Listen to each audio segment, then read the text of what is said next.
Welcome to another installment of Where Was God? And on this video, we're going to ask the question, can you see God working?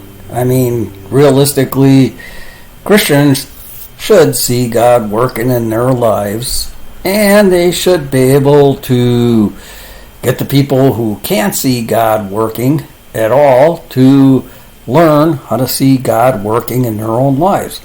I mean, that's about the first step of trying to plant a seed and get people to take a look at God and start asking questions. As we already know, we'll never see the big picture until we make a list of all the events. Once we put together that list of events, we'll have a much better understanding about what is actually happening and maybe even a glimpse of where all this is leading. In the past, we've been calling those people conspiracy theorists, but maybe they are some type of modern day prophets. We need to add to that list events we can see God's hand in. Okay, one of the few positive things we have to cling onto in 2023 is knowing God is working on the problems and the assurance God has a plan. If we assume God allowed the fixed election to succeed so that the far radical left would be exposed, that plan was flawless. Immediately after the election results were announced, a number of key Democrats revealed plans, including rounding up all the Trump supporters and placing them in concentration camps. We haven't seen that yet, but we have seen attacks and actions to establish such an end to those plans. The January 6th prisoners and the January 6th trials are one example. We see people held without formal charges, no bail, and no right to defend themselves, along with the ever-growing list of double standards which basically exposes extremes on the criminal side and the conservative side. The further people drift to the criminal side, the more protection they get.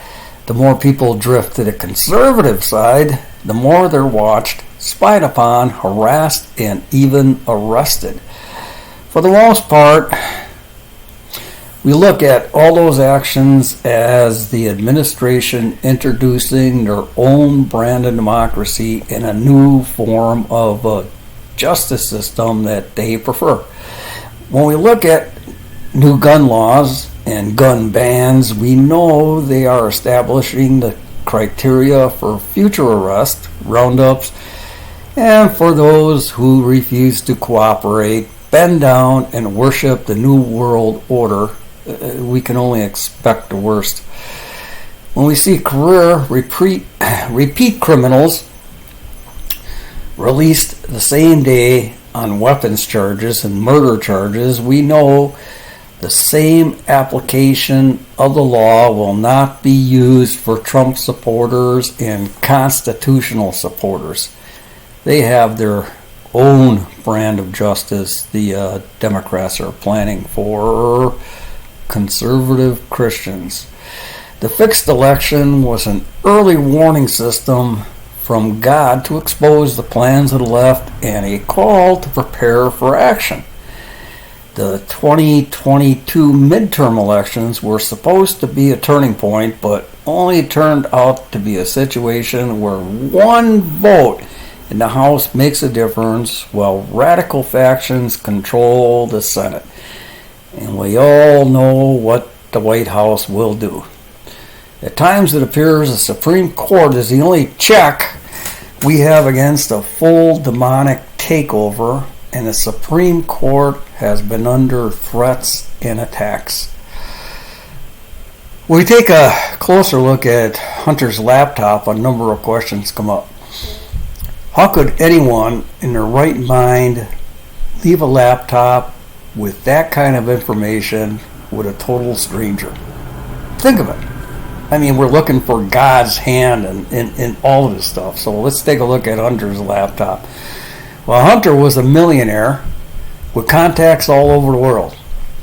There was no way Hunter didn't have a contact inside the U.S. government or some foreign agency that could have fixed his laptop.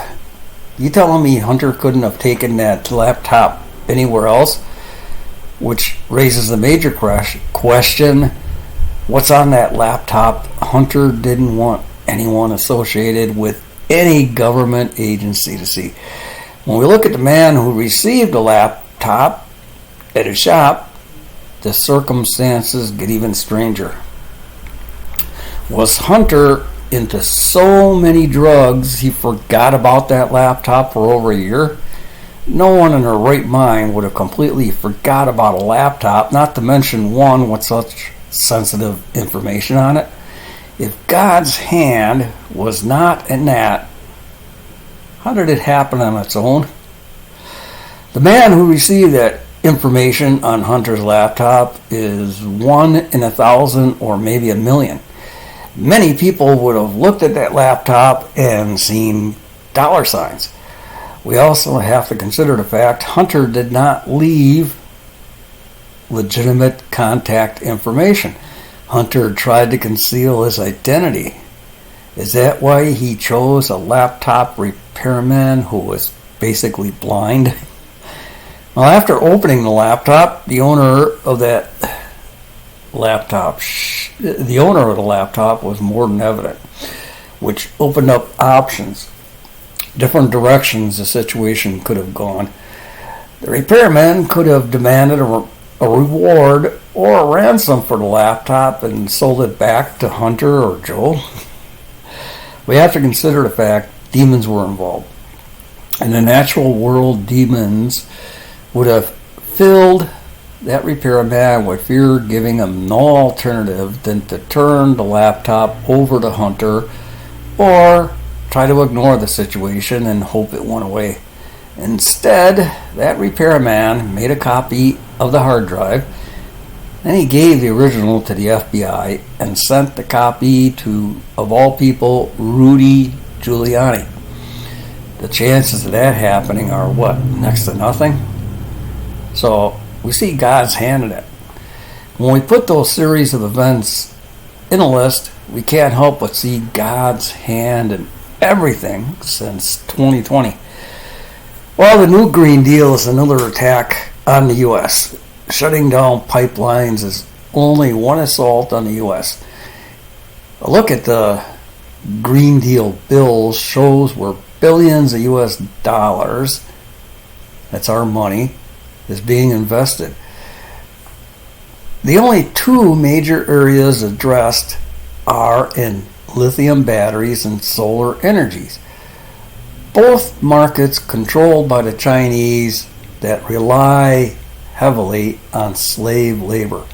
In short, the new Green Deal funds growth in China and their slave labor while doing nothing for the American economy. Do we see God's hand in the new Green Deal? Or more accurately, God's hand working against that Green Deal and a slave market it relies on. Basically, the Green Deal is an attempt for politicians to take control of the weather, right? That's what they claim they can do. It's not difficult to see world leaders backing the Green Deal can't even run their own countries. So what chance do they have to control the weather around the world? In a heartbeat, God could do a number of things to discredit the claims of the globalist, which is basically the claim world temperatures are rising, right? God could turn around the entire scenario with a single thought.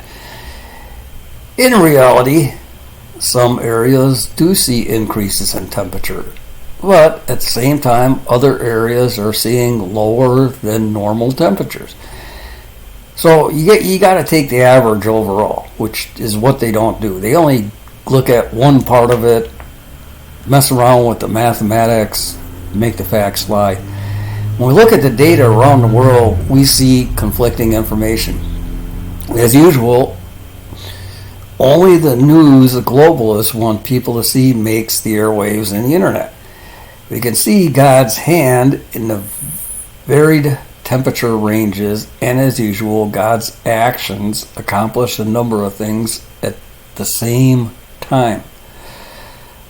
Well, for one thing, censoring is more than evident. To push the agenda, key globalists and their supporters expose themselves, right? We see the people behind the plan to control the weather, the people taking steps to discredit God, cast doubt upon God, and to gain a following in their entire process, taking over the world. One fact about weather no one can deny: storms are a result of cold and warm fronts colliding in the atmosphere. If we took the data on global warming that's presented on the news as fact, the entire world has increased temperatures. What little data the Green Deal presents tells us differences in temperature no longer exist, which means we should see less storms. Without cold fronts, the atmosphere cannot produce storms. But we're seeing an increase in storms because of unusual cold fronts colliding with normal warm fronts. And in some cases, colder than normal seasonal temperatures colliding with warmer than seasonal temperatures. Now, how can that happen? They haven't been able to explain it. And, of course, the left doesn't want you to know that a lot of areas are experiencing a lot colder than normal temperatures.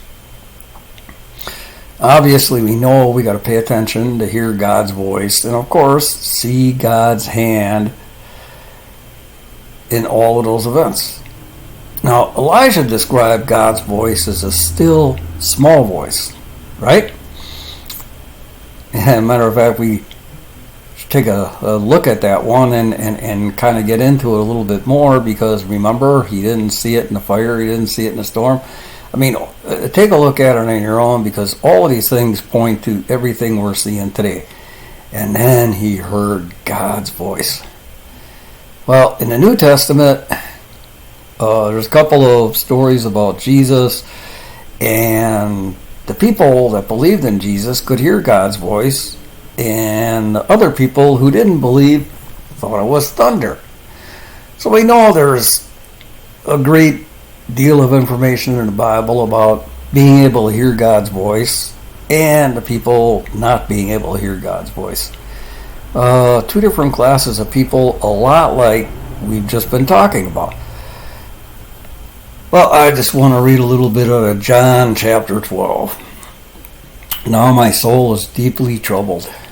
Should I pray? Father, save me from this hour. But this is the very reason I can't. Father, bring glory to your name. Then a voice spoke from heaven, saying, I have already brought glory to my name, and I will do so again. When the crowd heard the voice, some thought it was thunder, while others declared an angel had spoken to him. Then Jesus told them, the voice was for your benefit, not mine. The time for judging the world has come, when Satan, the ruler of this world, will be cast out. And when I am lifted up from the earth, I will draw everyone to myself. That's John 12:27 through 32.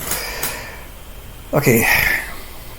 The strange things about all this is the devil already lost the war, right? There is nothing the devil can do to save himself or his demons or any of his followers. But that hasn't stopped the devil from waging the world's largest wars, creating more deadly weapons, enslaving record number of people, especially today, and creating viruses no one could imagine, and causing untold suffering. I mean, you don't really even have to follow the news to see the world is under the devil's thumb, and he's doing nothing but trying to cause suffering. Then we have Jesus' followers who have been grasping onto that promise and faith for more than 2,000 years. Something inside of them that helps them overcome torture and death at the hands of the world's most sadistic people. A sign of God some find almost impossible to explain, but it's clear as day in their hearts and minds.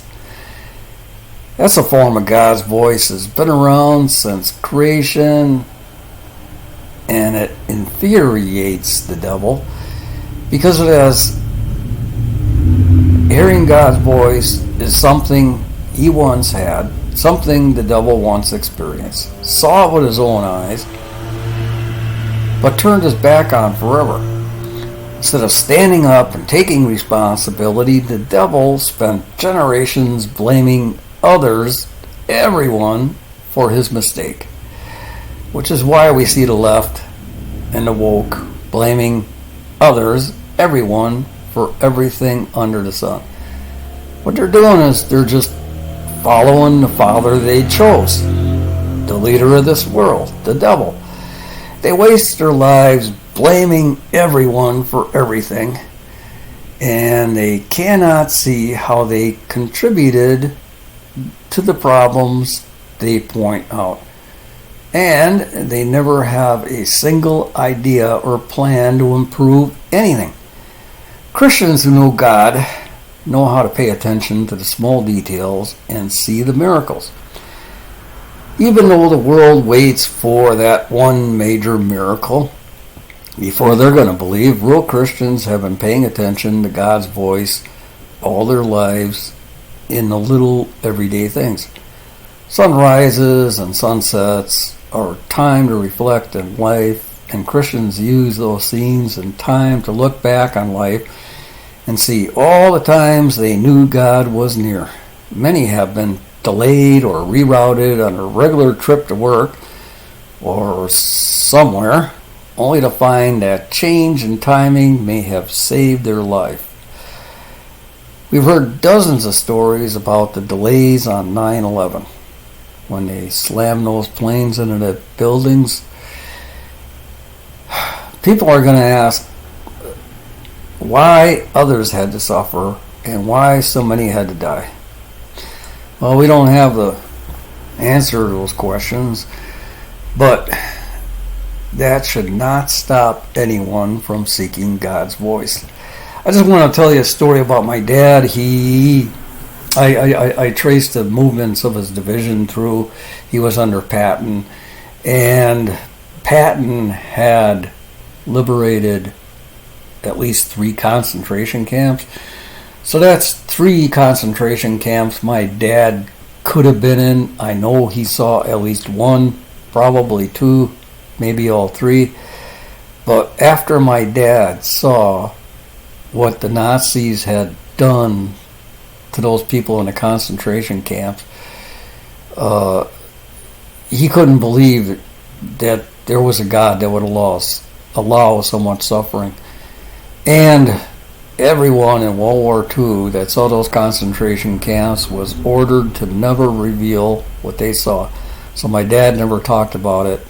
You know, locking something like that away, I mean, really increases the suffering, the torture. You know, you gotta talk it out with somebody. You gotta get some relief. You gotta get some counseling. But the military, in their infinite justice, decided to just have everybody lock it away. I know there's thousands, maybe 1 million soldiers that had to go through all that stuff.